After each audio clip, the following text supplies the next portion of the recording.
Uns querem que os jovens emigrem. Agradecer a todos aqueles que saem da sua zona de conforto, da sua postura reivindicativa tradicional. Outros querem que os jovens fiquem. Não podemos deixar que se instale a ideia de uma geração adiada. Não podemos desperdiçar o investimento feito nesta nova geração de portugueses. Nós queremos dar-lhes voz. Todas as semanas na Rádio Costa de Ouro, a juventude tem a palavra, num programa de debate e análise sobre os principais temas da atualidade. Sem medos, sem rodeios, com a irreverência e a boa disposição própria da juventude, eles lançam um olhar de lince sobre o que se passa no mundo. Não perca, todas as terças-feiras pelas 9h30 da manhã, com repetição às quintas-feiras pelas 19 horas. Olhar de lince, o ângulo da nova geração.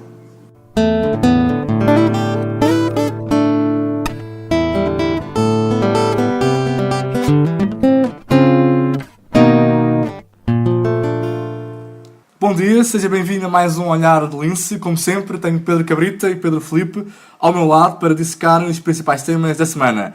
No programa de hoje vai estar em cima da mesa o acordo histórico sobre a criação de um mecanismo de supervisão bancária na zona euro, o tiroteio ocorrido numa escola primária nos Estados Unidos e, por fim, vamos analisar o estado do processo de privatização da TAP. Na semana passada, os 27 Estados-membros chegaram a um acordo para a criação de um regime europeu único de supervisão da banca. O Banco Central Europeu ficará encarregue de supervisionar cerca de 200 entidades bancárias. Este regime vai entrar em vigor em março de 2014 e, segundo os líderes da União Europeia, o seu objetivo principal é evitar a existência de mais crises na zona euro. Pedro Cabrita, muito bom dia. Consideras que este acordo histórico foi uma boa resposta dos Estados-membros a todos aqueles que acusam a Europa de estar cada vez mais desunida e desmembrada?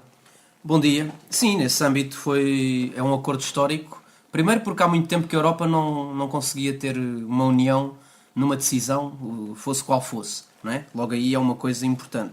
Por outro lado, eu acho que isto vem um pouco no caminho daquilo que eu penso que deve ser o caminho da Europa e da União Europeia, que é um pouco a refundação, não é? Aquela palavra tão utilizada agora no léxico português, a refundação do capitalismo. Temos que, no futuro, e a Europa principalmente, tem que criar estes mecanismos de supervisão, não só bancária, mas, por exemplo, dos mercados, porque é muito importante para a Europa e para o mundo também, que haja cada vez mais mecanismos de supervisão, neste caso bancário, para que o capitalismo tenha uma reciclagem, não é? Para que o capitalismo possa não ser posto em causa por toda a gente, nem caminho para uma situação radical. Ou seja, tem que haver uma inversão daquilo que era o capitalismo até há bem pouco tempo. Mas houve aqui países que não entraram, ou pelo menos que até agora não se integraram aqui neste modelo de supervisão, nomeadamente a Inglaterra. Isso faz-te alguma confusão? Ou não? Eu não sei até que ponto é que a Inglaterra não entra neste mecanismo simplesmente pelo facto de não estar no euro. E também pelo facto de tem sido sempre contra tudo. Ou seja, a Inglaterra nos últimos tempos tem estado um bocadinho em contraciclo. Não sei se é para se distinguir dos outros países da União Europeia, se é porque realmente tem razões para isso. Eu ainda não percebi muito bem qual é que é a posição da Inglaterra nestas decisões. Eu acho que a Inglaterra cada vez mais está a distanciar da Europa. Isso da União Europeia, não é? Não da Europa, mas da União Europeia, está cada vez a distanciar-se mais e, para além de não querer estar metida no imbróglio, entre aspas, que o euro tem estado, a Inglaterra tenta fugir um bocadinho e eu acho que a pouco e pouco, a minha opinião é que a Inglaterra vai cada vez saindo mais da União Europeia. Não acredita muito neste modelo? Não acredita muito neste modelo e quer estar, também por causa dos mercados, não é? Porque a Inglaterra é uma das maiores praças financeiras, não é? Sobretudo é a segunda, a seguir a Nova Iorque. A Inglaterra não quer estar metida nas crises, não, quer estar à parte, ou seja, não veste a camisola da crise. Ok. Pedro Filipe, bom dia. Angela Merkel diz que este modelo visa assegurar a melhoria da competitividade na zona euro. Acreditas? Bom dia. Sim, eu acredito nisso. Acredito que visa melhorar não só a competitividade, mas a eficácia do euro tal como o temos. Acho que isto é essencial. pego nas palavras do Cabrita, acho que é essencial e só peca por tardio. Durante anos assistimos a um discurso, sobretudo dos partidos mais à direita na zona euro, que falam a maioria do nosso Parlamento Europeu e são a maioria da Comissão Europeia, que diziam que os mercados se autorregulavam, que isto era tudo muito bonito, que não era preciso os Estados intervirem, que com menos regulação as coisas iriam ao seu lugar, não é? Uma espécie de Adam Smith, que a mão invisível regulava os mercados e não era preciso. E finalmente foi preciso chegarmos onde chegamos hoje para verem que estavam errados. Estavam errados, os mercados não se autorregulam, sempre que se põem os mercados sem supervisão, os mercados viram selvas, são caóticos e são selvagens, e perdemos todos. Perdem os Estados, perdem as populações, ganham as grandes corporações que disso se aproveitam. E as grandes empresas financeiras, os grandes bancos, e é preciso regulá-los. É preciso puxar-lhes uma rede, é preciso pôr-lhes um travão. As novas palavras do capitalismo devem ser realmente a supervisão e a regulamentação. Essas são as duas novas palavras, aquilo que deve acontecer agora no capitalismo. Sim, se é pena termos que chegar à situação onde estamos, de crise generalizada e de gente a passar fome. E até há elogios de agências de rating, por exemplo a Fitch vem esta semana elogiar este acordo, não é? Normalmente estas agências de rating estão sempre para o mercado, aquele mercado antigo, aquele mercado capitalista. E a dar mais notícias. Sim, e neste momento veio estar de acordo, ou seja, eu acho que também quem está metido nos mercados também começa a perceber que isto tem que ter uma volta de 180 graus. Sim, para sobreviver é preciso alterar. Também quem está nos mercados começa a perceber isso. Eu acho que os próprios bancos, se forem inteligentes, começam a perceber que assim não dá. Só um exemplo, os bancos da Islândia, antes de falirem, todos eles cumpriam com nota máxima os padrões de regulação há décadas. Sim, mas os padrões das agências de rating... Não, mas não eram os padrões das agências de rating, eram os padrões de regulação bancária. Todos eles cumpriam com nota máxima, antes de falirem. Antes de se ver, vocês não têm nada a não ser ativos tóxicos. E o Banco Central Europeu vai ser capaz de supervisionar cerca de 200 entidades bancárias, não é muita coisa para supervisionar. Tudo depende da estrutura que montar. O BCE, se, por exemplo, conseguir ter mini-estruturas correlacionadas com os bancos nacionais, com o Banco de Portugal, com o Banco de Espanha, com o Banco de França, o Banco de Inglaterra não está no acordo, acho que isso é tudo possível, não é? Há tanta gente a trabalhar nesse setor que eu não acho que seja por isso. Eu não vejo que haja aqui uma questão. Tem que o ser. Okay. Tem que o ser. Da mesma maneira como a União Europeia exatamente. regula todos os países, da mesma maneira como a Comunidade Europeia regula normas e éticas internas dos países, o Banco Central Europeu tem que ser. Tal como a própria Comissão Europeia trata muitas vezes por exemplo, em termos de agricultura, é a União Europeia. Fiscalização, multas, quer dizer, fazemos isto ao nível dos países, não vamos conseguir fazê-lo ao nível das entidades bancárias. Muito bem. Pedro Filipe, Portugal ficou este ano em 33º lugar no índice de percepção da corrupção. Um dos pontos fracos apontados no relatório que foi realizado é a fragilidade das entidades fiscalizadoras do nosso sistema bancário, sobretudo nos casos polémicos do BPP e do BPN. A partir de março de 2014, com a entrada em vigor do regime europeu de supervisão bancária, considera-se que haverá um melhor controle sobre os bancos portugueses? Sim, haverá um melhor contorno e ainda por cima o controle vai ser externo, o que acho que no nosso caso específico é sempre preferível pelas condicionantes que já conhecemos. Acho que não é um problema só português, acho que isto é um problema europeu. Ou seja, os nossos bancos faliram. Mas também faliram bancos em Inglaterra. O Northern Rock era um dos maiores bancos e faliu. Faliram empresas em todo lado. A falência que houve em Portugal não teve muito a ver com questões externas, mas teve a ver com outras questões, não é? Mas dos outros também não teve a ver com questões externas. Não vamos agora culpar. Um mau controle. Exatamente, teve a ver com uma falta de controle. Não é um mau controle, é uma ausência total de controle. Eu, por exemplo, na minha teoria, eu acho que não houve controle também porque não tinha que haver. Não é? Portanto, isso entrava. Não houve controle porque quem manda tem algum interesse em que não haja esse controle, porque é de alguma maneira controlado por quem ganha com isso. Não, provavelmente porque o banco devia ter sido controlado, que não foi, nós sabemos qual é o banco que estamos a falar, tinha à frente muito poder. Não é? É o que eu estou a dizer. Então, foi exatamente o que eu disse. Portanto, mas... Quem manda não cria mecanismos para que haja esse controle, porque alguém está a ganhar muito com a ausência do controle. Ponto. É um pouco como aquelas questões do futebol e da política, não é? Aqui na questão da supervisão É uma promiscuidade que traz sempre grande déficit. Se o controle e a supervisão for algo homogéneo na Europa, não é? E com uma estrutura idêntica, eu acho que provavelmente aí é capaz de ser mais difícil fugir a esse controle e a essa supervisão. Por isso, e concluindo, não vamos subestimar a nossa capacidade, atenção. Sim, normalmente somos muito nós somos muito criativos, criativos e conseguimos sempre fugir. Mas eu acho que nesta questão o mundo financeiro tem que dar uma volta e acho que este tipo de acordo é muito bom e é muito produtivo para a União Europeia e neste caso, se porventura nos Estados Unidos se houver também o mesmo tipo de regulamentação, não será mal de todo. Não acredito que os Estados Unidos vão aderir ao mesmo controle que o nosso, Ok. pelo menos nos mesmos termos. Estaremos cá para ver. Sexta-feira passada ficou manchada pelo tiroteio que ocorreu na escola primária de Newtown, nos Estados Unidos, em que morreram 27 pessoas, incluindo o atirador. Entre as vítimas estão 20 crianças. Este foi o 7º tiroteio ocorrido neste ano em escolas norte-americanas e foi o segundo mais mortífero na história dos Estados Unidos.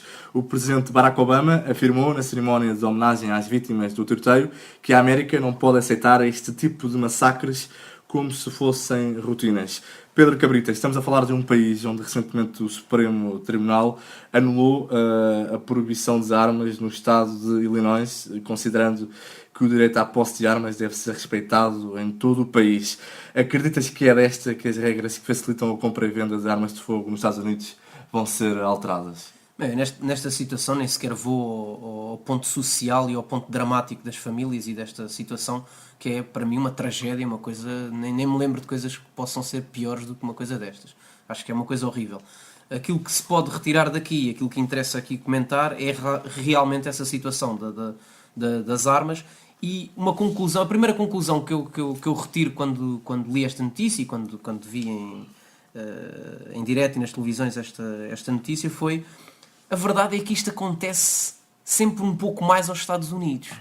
Ou há falta de informação, e acontece noutros países e nós não conhecemos, ou realmente estas situações idênticas de alguém que entra assim numa escola, ou num quartel de bombeiros, ou noutro sítio parecido, e desata aos tiros e a matar toda a gente, acontece muito nos Estados Unidos. Aconteceu sim na Noruega, naquela situação daquele senhor lá que matou também uma série de pessoas ligadas a um partido político norueguês, mas lá está, aí havia uma justificação na cabeça de quem atirou.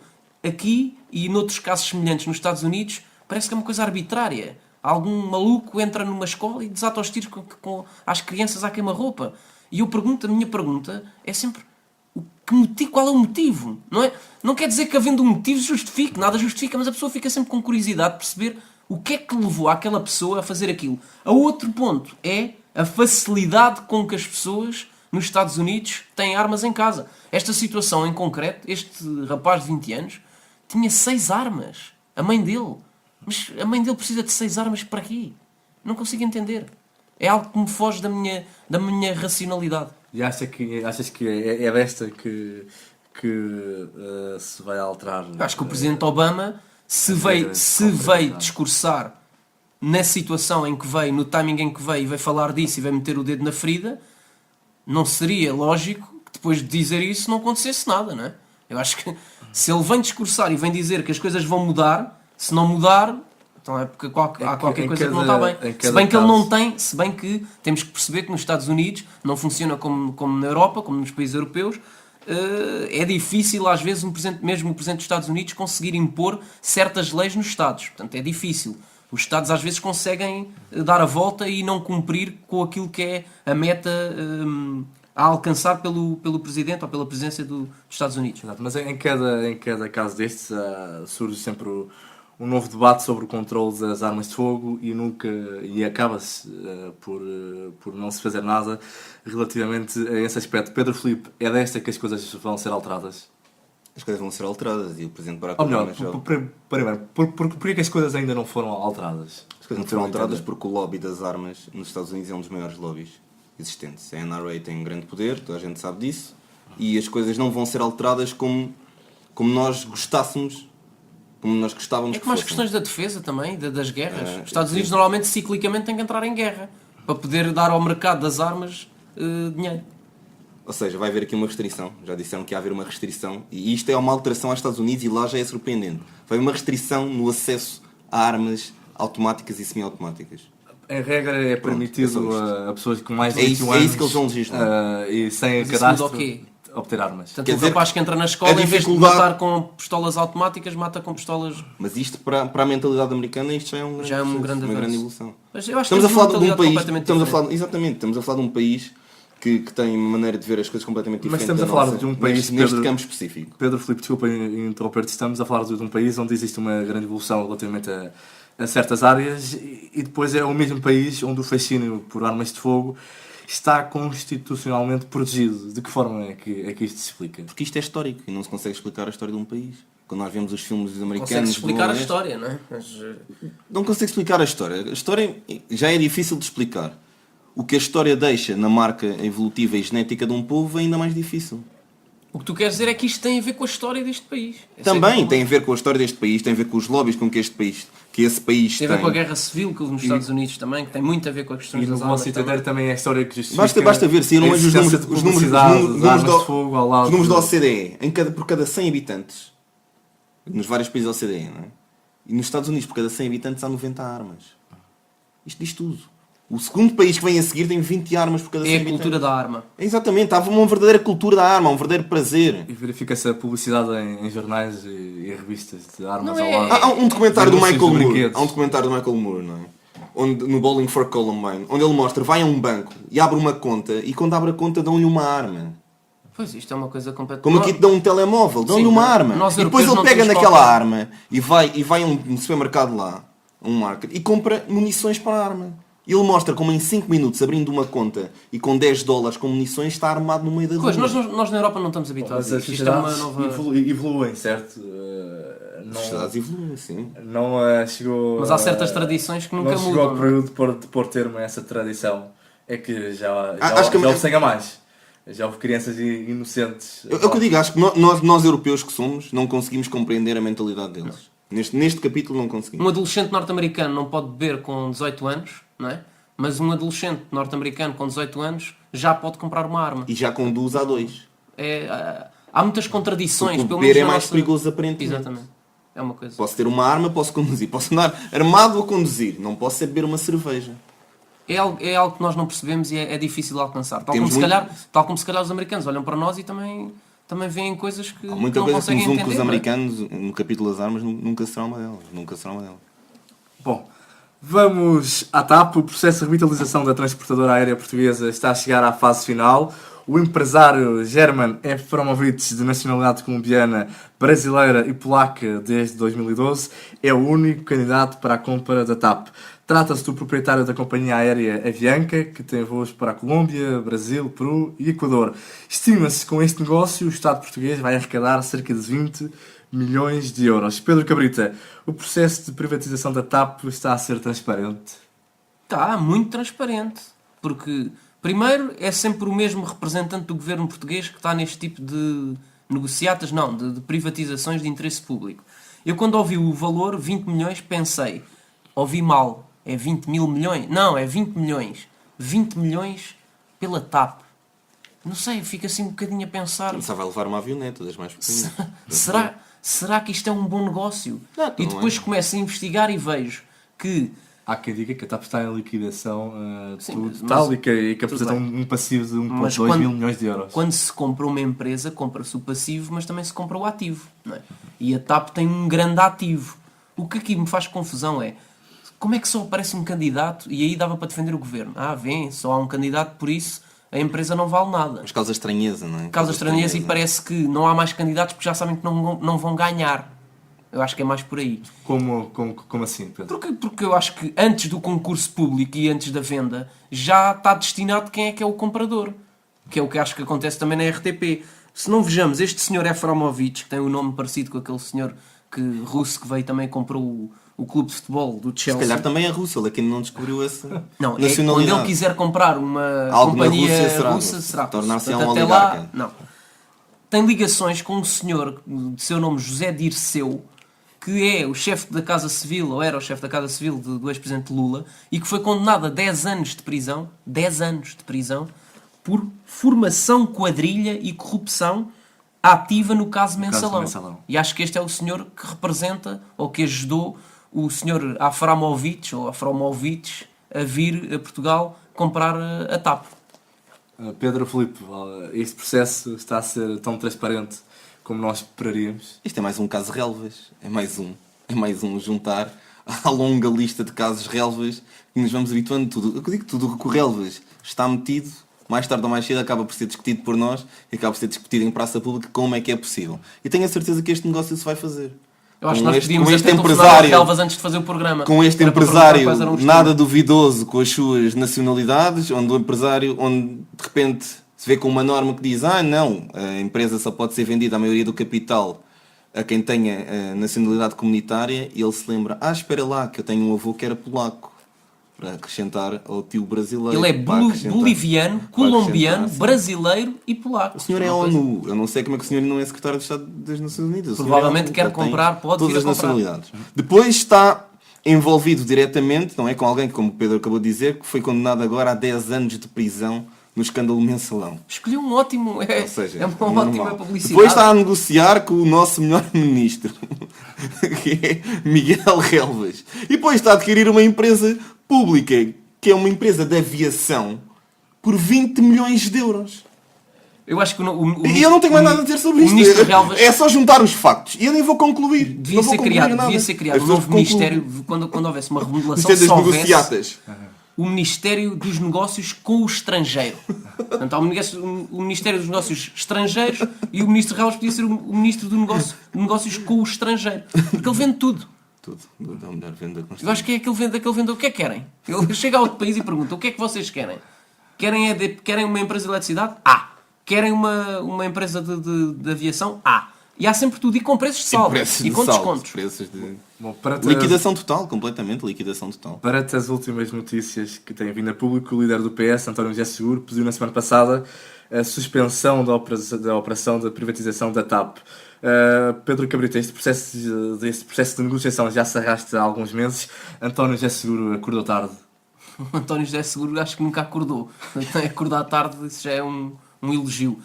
O Partido Socialista faz sempre a oposição óbvia, não é? Aquela oposição, a RTP vai privatizar, mas não se preocupem, porque quando eu for governo, eu vou e compro a RTP outra vez. Portanto, isto é um Faz bocadinho... todo sentido. É lunático. Isto é lunático. Porque é assim, se a TAP for vendida, mesmo que depois António José Seguro ganhe as próximas eleições, não vai lá e rasga o contrato. Ou não vai lá e compra. Porque obviamente isso não é um negócio possível. Não é? O Sr. Afromovic não comprou a TAP por 20 milhões e a seguir vem o António José Seguro daqui a um ano e ele diz: quero de volta. Então pronto, então eu vou-lhe devolver os 20 milhões e vocês ficam outra vez com a TAP. Isto não é possível, ou é? Aparentemente é. É o que eles dizem que vai acontecer. Quer na privatização da TAP, quer na privatização da RTP, existe apenas um único candidato. Na TAP é o já conhecido empresário German Afromovic e na RTP é a empresa Newshold. Em regra, quando existe pouca procura, torna-se mais difícil para quem está a vender um produto fazer um bom negócio. No caso das privatizações, o vendedor é nada mais, nada menos que o Estado português. Pedro Filipe, mesmo assim está o Estado português em condições de realizar bons negócios com estes dois casos, com estas duas privatizações? Isto é uma falácia. É uma falácia. Nós já desmontamos aqui isto. Ou seja, porquê que há pouca procura? Há pouca procura porque já se sabe que à partida já estão destinados. Eu também não entro num concurso público que já sei que está destinado a ser vencido por aquele candidato. Eu também fico fora disso. E por isso é que há pouca procura. Epá, eu gostei. Aquela Nós coisa- desmontamos disse- isto aqui. Isto disse- é manual. Nós podemos mudar de profissão. Disse Rui Paulo- Desmontar negócios do Vamos Relvas. desmontar, ele monta-os e nós desmontamos. Disse Rui Paulo Figueiredo, não é aquela coisa que antes de o ser já o era, já não é pescada, são negociatas relvas. É por isso que há pouca procura. E depois temos que ver isto, ou seja, são dois campos completamente estratégicos para o interesse do país, para o interesse nacional. Estamos a falar do nosso serviço público e estamos a falar da única companhia aérea que temos. Está ligado ao turismo, não é? Que é muito Tudo, importante. está ligado a tudo. São dois interesses completamente estratégicos. Vamos alienar a duas forças estrangeiras desconhecidas, a Newshold, um grupo editorial angolano. Não tenho nada contra grupos editoriais angolanos, mas Mas tem completamente muita liberdade, não te desconhecido. esqueças disso. Sim, São sempre sim, são paradigmas comunicação social e muito bastiões. libertina. Um bastião da liberdade de imprensa. E este empresário que eu desconhecia totalmente até há poucas semanas, Não quando conhecer, começaram... não é? Portanto, Não tinha que conhecer, se calhar o homem é meu conterrâneo também, se calhar ainda tem algum parente em comum com ele, tantas nacionalidades que ele tem, sei lá. Olha, dava-lhe jeito. Se fosse teu parente, dava-lhe jeito. Se ele Assim já- precisar, acredita que aparece cá com o meu BI. Uma coisa que eu queria criticar aqui é nós. Não, mas deixa-me só batemos- concluir, mas deixa-me só Sim, concluir. E acho que os interesses nacionais estão completamente a ser postos em causa. E porquê? Ou por quanto? Por 20 milhões de euros. Vão dizer, não, mas alivia uma grande carga ao Estado com o prejuízo que saibam. Mas este ano a TAP deu lucros, não foram os maiores de sempre. Não podemos esperar mais um e o pouco. Estado português nem pode injetar. serão aqueles, Não sim, injeta dinheiro. serão aqueles Exato. 20 milhões de Desde euros. 94. Vamos recapitalizar Não, alguma não coisa é por com aqui. 20 milhões de euros? Eu nem ponho em causa o dinheiro, eu ponho em causa. Tudo se Eu põe ponho em em causa. causa O que é que a o forma Estado como português isto é feito. ganha com este negócio? Não, mas o que é que o Estado português ganha verdadeiramente com este negócio? Mas O uma que é coisa- que eu e tu ganhamos? O que é que as pessoas que nos estão a ouvir ganham com este negócio? Mas uma coisa que eu gostava só de Sentes que dizer- ganhas alguma coisa? Sinceramente, alguma coisa? Diz-me um ponto positivo deste negócio. Mas para mim nem é isso, ponto é a falta de positivo. transparência com que as coisas são feitas. E é aí que eu queria chegar, que é que nós estamos aqui a bater no relvas, mas o Batamos. principal responsável é Pedro Passos Coelho. Não é relvas que decide sozinho. Pedro Passos Coelho toma uma decisão. Depois toma outra má decisão, É que é real, vais o tratar homem deste é o homem das negociatas, mas polido. O Miguel Relvas é aquele que é mais... não é polido. É o que Porque dá Pedro a cara, Pa- é o que dá a cara. O Pedro Passos Coelho faz as negociatas, mas de uma forma mais engraxada. Porque ele é que é o principal responsável. Eu não acredito que esteja Miguel Relvas sozinho no gabinete e decidiu a venda da TAP. Sozinho, sem qualquer tipo de concordância ou de iniciativa até do Primeiro-Ministro. Bom, meus amigos Filipe e Pedro Cabrita, muito obrigado pela vossa presença. Quanto a si, meu caro ouvinte, muito obrigado pela sua companhia. Se quiser, pode entrar em contacto connosco através do e-mail olhardelince.fm@gmail.com ou então através da nossa página do Facebook. O programa Olhar de Lince tem a produção técnica de Paula Santos Silva e repete esta quinta-feira às 19 horas. Devido às festividades natalícias e de fim de ano, o programa só regressará à antena da Rádio Costa de Ouro no dia 8 de janeiro de 2013. Por isso, assim que está aí desse lado, desejamos-lhe um Santo Natal e um Feliz Ano Novo para si e para os seus. Daqui é tudo, mantenha-se ligado à Rádio Costa de Ouro e tenha um bom dia.